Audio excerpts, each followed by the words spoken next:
আসসালামু আলাইকুম। শুক্তারাস কিচেনে আপনাদের সকলকে স্বাগতম। আজকে আমি আপনাদের গুঁড়া দুধের রসমালাই তৈরি করে দেখাবো।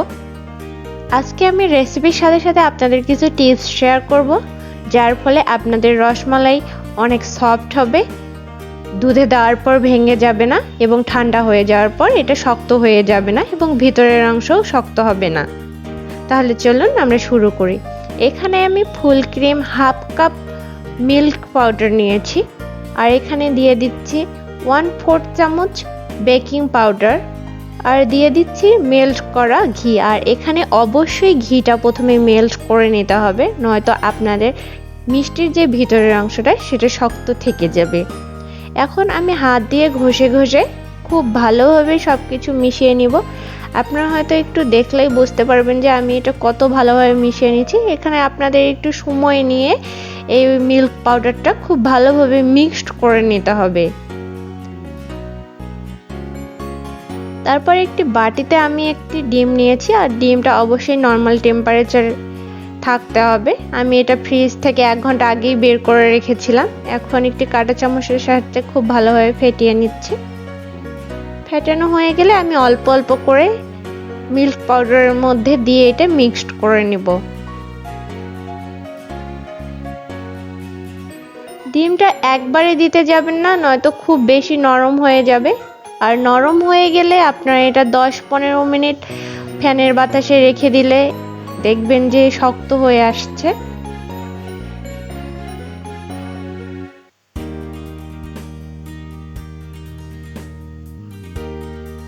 আমি খুব ভালোভাবে মাখিয়ে নিচ্ছি।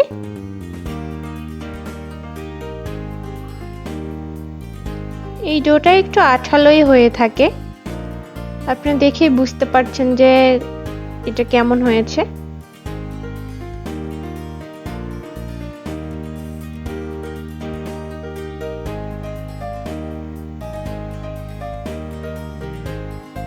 আর এখানে আমি পুরো ডিমটা ব্যবহার করিনি, আমার অর্ধেক ডিম রয়ে গিয়েছে।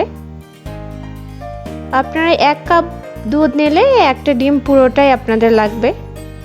এখন আমি হাত দিয়ে গোল করে একটু লম্বা টাইপের শেপ দিয়ে নিচ্ছি। আপনারা আপনাদের পছন্দ মতো শেপ এখানে দিয়ে নিতে পারেন। আর এভাবেই আমি বাকি সবগুলো মিষ্টি তৈরি করে নিব।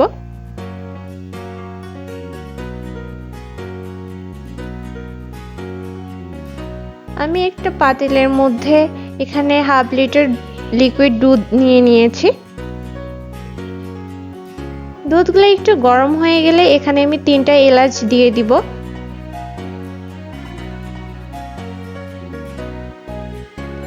তারপর এখানে দিয়ে দিব 1/2 কাপের কম চিনি। আপনারা আপনাদের টেস্ট অনুযায়ী এখানে মিষ্টি দিবেন, আর অবশ্যই এখানে খেয়াল করবেন যেন দুধটা ঘন হয়ে না আসে।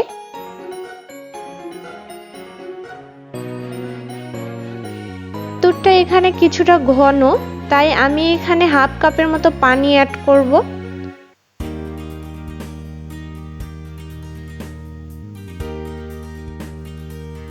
তারপর যখন এটাতে বলক চলে আসবে তখন আমরা মিষ্টিগুলো এখানে দিয়ে দিব। অবশ্যই একটা বলক ওঠার সাথে সাথে আমাদের মিষ্টিগুলো দিয়ে দিতে হবে। আর মিষ্টি দেওয়ার পর চুলার আঁচ কমানো কিংবা বাড়ানো যাবে না। আপনারা হাই হিটে অথবা মিডিয়াম হিটে এটা রান্না করে নিতে হবে। আর অবশ্যই 5 মিনিটের বেশি এটা রান্না করা যাবে না। আমি এক এক করে সবগুলো মিষ্টি এখানে দিয়ে দিচ্ছি। তারপর একটা ঢাকনা দিয়ে ঢেকে দিচ্ছি। আর ঢাকনাটা এই 5 মিনিটে একদম খুলে বেশিক্ষণ রেখে দিবেন না। যদি উপচে পড়ে তাহলে কিছুক্ষণের জন্য 2-3 সেকেন্ডের জন্য ঢাকনা উঠে আবার দিয়ে দিবেন, দেখবেন যে দুধ নিচে চলে গেছে। এভাবেই 5 মিনিট ধরে আমি এটা রান্না করে নেব। আর আমি আবারও বলছি, এটা 5 মিনিটের বেশি যদি আপনারা সিদ্ধ করে থাকেন তাহলে এটা ভিতরে শক্ত হয়ে যাবে। অবশ্যই 5 মিনিটের বেশি এটা কি সিদ্ধ করা যাবে না। আর বড় পাতিল নেওয়ার চেষ্টা করবেন যেন দুধের মধ্যে মিষ্টিগুলো দেওয়ার পর ডুবে থাকে। আমার 5 মিনিট হয়ে গিয়েছে, এখন আমি চুলার আঁচ অফ করে দিয়েছি। দেখতেই পাচ্ছেন যে আমার মিষ্টিগুলো অনেক ফুলে গেছে। আর এখন আমি এটা ঠান্ডা হওয়ার জন্য রেখে দিব।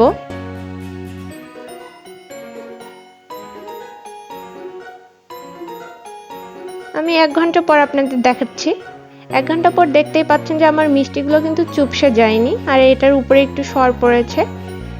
এখন আমি এগুলো একটা সার্ভিং ডিশে নিয়ে নিব।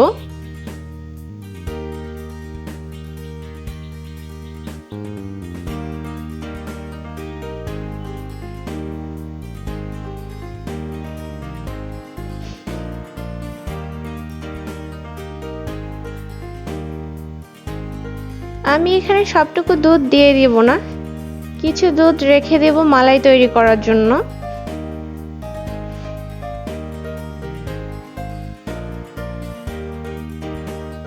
এখন আমি মালাই তৈরি করার জন্য যে দুধটা রেখেছিলাম সেখানে আমি 1 টেবিল চামচ পাউডার দুধ দিয়ে দিচ্ছি। এটা অপশনাল, আপনারা চাইলে নাও দিতে পারেন, তবে দিলে টেস্ট ভালো হয়, তাই আমি এখানে দিয়ে নেড়েচেড়ে দুধটা ঘন করে নেব।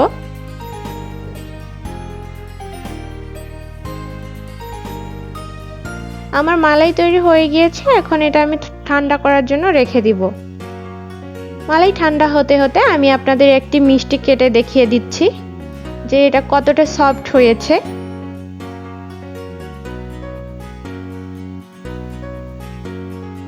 আমি একটু আপনাদের কাছ থেকে দেখিয়ে দিচ্ছি।